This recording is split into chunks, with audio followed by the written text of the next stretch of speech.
공무원임금 인상하라! 임금 빼고 다 올랐다! 공무원임금 인상하라!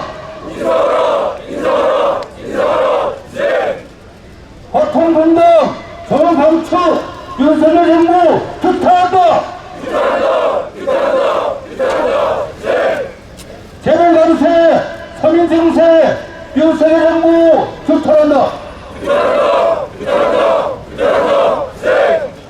그럼 지금부터 사실상 헛담이야 1.7% 인상은 거부한다. 윤석열 정부 규탄 기자회견을 시작하겠습니다. 항상 공무원들의 임금에 대해서 부정적이었던 언론과 여론에서도 이번에는 사정이 달랐습니다.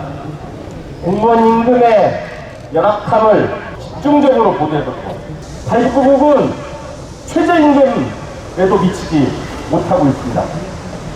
그래서 청년 공무원들은 차라리 이럴 거면은 겸직금지 풀어라.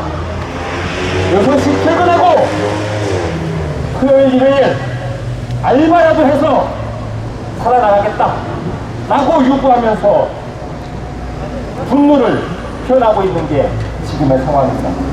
이번 공무원 임금을 결정하는 과정을 보면은 윤석열 정부는 우리 공무원 노조와 어떤 소통도 없었습니다.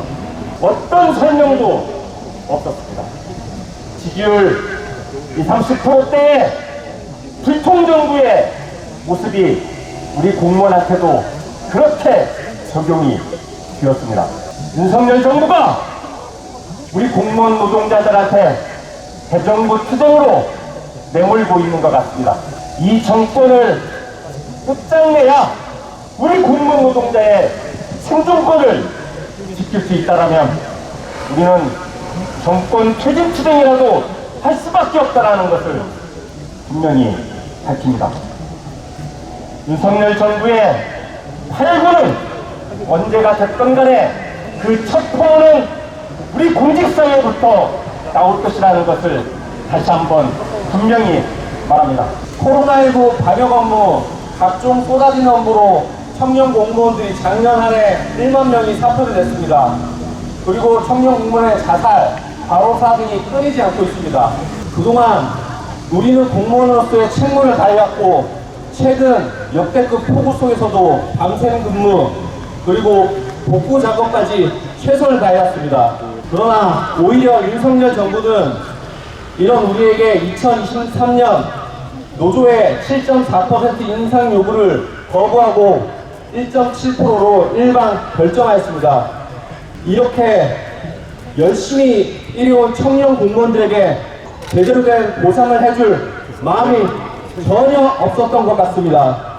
윤석열 대통령이 후보자 시절 2030 청년 세대들에게 얘기를 듣겠다면서 민지학 부탁해 프로젝트를 했습니다.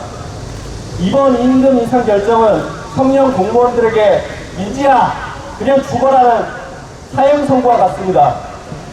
윤석열 정부는 얼마나 더 많은 청년 공무원들이 공직사회를 떠나고 목숨을 끊고 과로사해야지 제대로 된 대우를 해줄 수 있다는 말이니까 청년 공무원들은 더 이상 이렇게 죽을 수 없어서 최저임금도 안 주고 일을 시키는 악덕 정부 윤석열 정부에게 조용한 사직서를 제출하고자 합니다.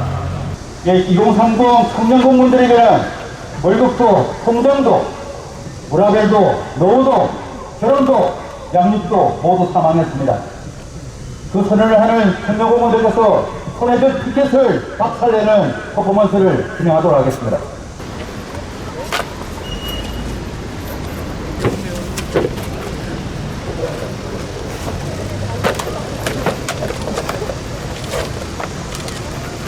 윤석열 정부 규탄 기자회견문. 공무원 노동자의 생존권을 외면하는 윤석열 정부 규탄한다. 혹시나 했더니 역시나였다. 윤석열 정부는 8월 30일 국무회의에서 내년도 예산안을 의결하면서 2023년 공무원 임금을 겨우 1.7% 인상하겠다고 결정했다. 정부안을 적용하면 내년도 국업 1호 월급에는 171만 5,170원에 불과하여 최저임금 201만 580원에 턱없이 부족하며 수당 등을 포함해도 200만 원이 넘지 못하는 최악의 상황에 처하게 된다. 누구보다도 모범적인 사용자의 역할을 하야할 정부가 최저임금에도 미치지 못하는 국민임금을 제시하고 있으니 참으로 어처구니가 없고 한심하다. 전국 공무노동조합과 대한민국 공무노동조합 총연맹은 폭염과 폭우 속에서 각종 기자회견과 결의대회, 삭발투쟁, 대통령실 암동성 등을 통하여 줄기차게 정부의 공무노동자들의 절박한 요구를 전달하였다. 우리의 요구는 특별하지 않았다.